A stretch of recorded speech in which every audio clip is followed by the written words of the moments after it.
राधे राधे देवी और सज्जनों। आनंद एक ऐसा शब्द है जिसका एहसास ही रोमांच पैदा कर देता है। लेकिन क्या आपने सोचा है कि आजकल की भाग दौड़ भरी ज़िंदगी में लोग जहां केवल अपने परिवार के पालन पोषण में व्यस्त अपनी रोज़मर्रा की ज़िंदगी को सुचारू रूप से चलाने के लिए जद्दोजहद कर रहे हैं, सभी आनंद से अपना जीवन व्यतीत करना चाहते हैं, लेकिन सभी प्रयासों के बाद भी आनंदित नहीं हैं। तो क्या कारण है कि हमारे आनंदित होने के सभी प्रयास विफल हो जाते हैं?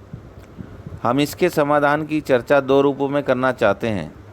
प्रथम, जो कि द्वितीय होना चाहिए, व्यवहारिक, तथा सही मायने में द्वितीय, जो कि प्रथम होना चाहिए, आध्यात्मिक। तो पहले हम चर्चा करते हैं व्यवहारिक तौर पर कि हम आनंद किस में ढूंढ रहे हैं। हम आनंद ढूंढते हैं केवल धन संचयित करने में, गृहस्थ जीवन को जीने में तथा आधुनिक समाज की तरह जीवन जीने में। लेकिन इन सब से क्या आपको आनंद प्राप्त हुआ है? शायद क्षणिक या नहीं हुआ है। लेकिन देवी और सज्जनों, हम दूसरे रूप में, जो कि प्रथम होना चाहिए था, ऐसा मैंने पहले ही कहा, वह है आध्यात्मिक। आध्यात्मिक जीवन हमें यह शरीर धर्म का निर्वहन करने के लिए प्राप्त हुआ है। लेकिन हम कर क्या रहे हैं? केवल धन एकत्र करने तथा उसमें आध्यात्मिक जीवन को छोड़कर आधुनिक जीवन को जीने की चाह लेकर के भटक रहे हैं। तो देवी और सज्जनों, अब मैं आपसे कहने जा रहा हूँ, शायद आपने कई बार सुना होगा, लेकिन आपने कभी अपने जीवन में उसे सही मायने में अनुभव करने की कोशिश नहीं की होगी।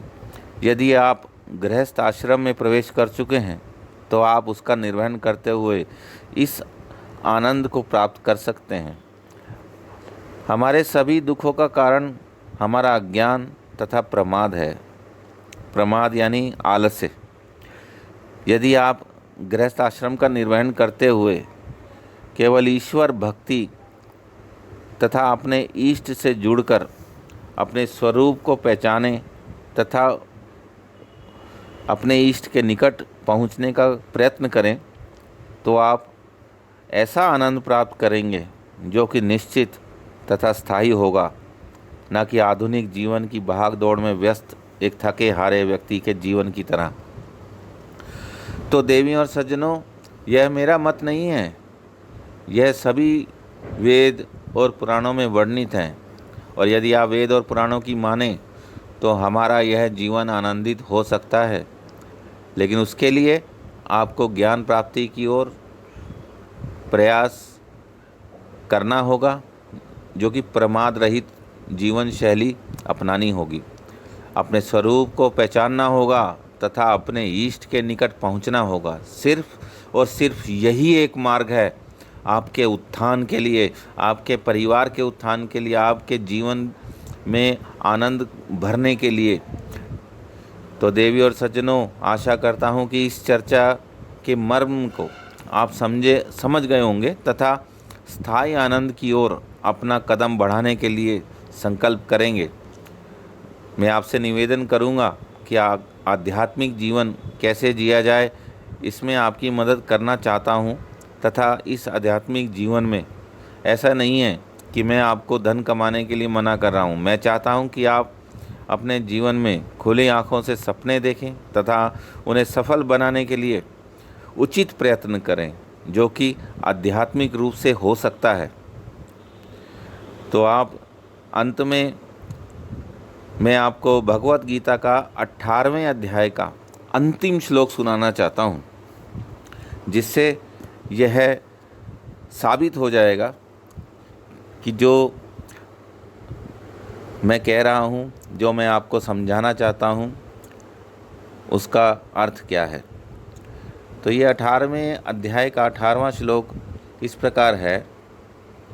यत्र योगेश्वरा कृष्णो यत्र पार्थो धनुर्धराः तत्र श्रीवीर्यो भूतिर्धुवा नीतिर्मतिर्ममा।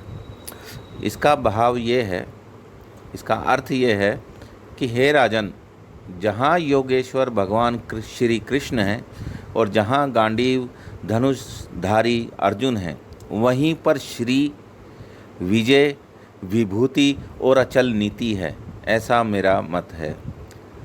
तो देवी और सज्जनों, आपने सुना कि जहाँ भगवान श्री कृष्ण और जहाँ गांडीव धनुषधारी अर्जुन हैं, वहीं पर श्री है, विजय है। तो श्री का अर्थ है धन, लक्ष्मी, और विजय जिसका अर्थ आप जानते ही हैं। तो देवी और सज्जनों, मेरी ये चर्चा सुनने के लिए, बहुत धैर्यपूर्वक सुनने के लिए मैं आपका हार्दिक अभिनंदन करता हूँ और उम्मीद करता हूँ कि आप मेरे इस चर्चा को अपने जीवन में उतारने की कोशिश करेंगे, उसका संकल्प करेंगे। राधे राधे।